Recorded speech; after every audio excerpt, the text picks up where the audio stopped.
I know I often say this, but I've been so lucky to meet some wonderful stars, particularly the MGM Golden Greats, the ones that came over to London in the latter part of, well, the 1980s, early 90s. And it was wonderful, in fact, to meet so many of them, because they were truly of the golden era. One in particular that I met in the late 80s was none other than a lady who really, I think, is sadly forgotten, a little bit like Eleanor Powell.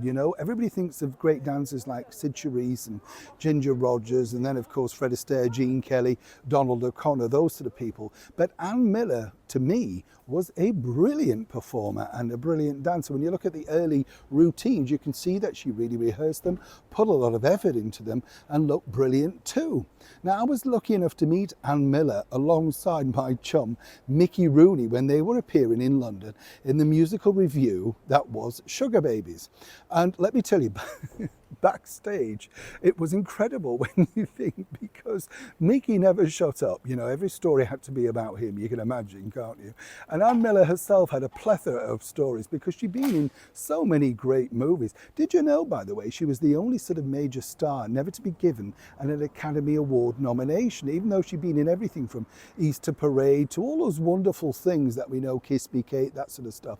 She put it down to the fact that she was never really given the lead, and although she propped up, as she pointed out, a lot of the productions, when you're not the lead, you don't necessarily get noticed, which is a shame, isn't it? Because obviously you put in a lot of the work in.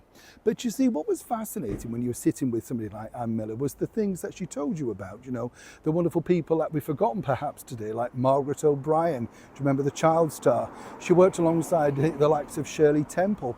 Anne herself had lied about her age to get into the world of movies and theatre and, performing. And then, as she said, people now had her down older than she actually was. Should never lie either way, you see, because it comes to capture you, doesn't it? Now, Ann Miller, as I say, was sat backstage at the Savoy Theatre, and her and Mickey Rooney were literally going to be performing early in that year's Royal Variety performance. And what was interesting is they had to meet and greet the royals at the beginning because they were literally on stage, so they only did their act and then zipped off because, money. It was basically the producers of that show said, well, it's all very nice, but there's no money in the Royal Variety, so if you want to do it, you do it in your own time and you make sure you're back here for curtain up at the Savoy. Tough world of show business, yes? Now, but what was interesting talking to Anne was she turned down the opportunity to actually become one of the most powerful women in the golden era of Hollywood. Oh yes, let me explain. Hi, good to see you. Thank you as ever for your time today. Nice to have your company. Ann Miller, yeah, when you think about it, a name today that a lot of people wouldn't necessarily remember. The image you do know, And as I say, when I met them both originally, both were starring in Sugar Babies, and it was a brilliant review. I don't know if you've ever seen any of it online. There is a few bits, have a look. It was just fun, but it really showcased both of their excellent talents. His comedy patter, her comedy patter, beautiful tap dancing, gags, all sorts of stuff. They were just very funny and very good together. She really kept Mickey Rooney in check.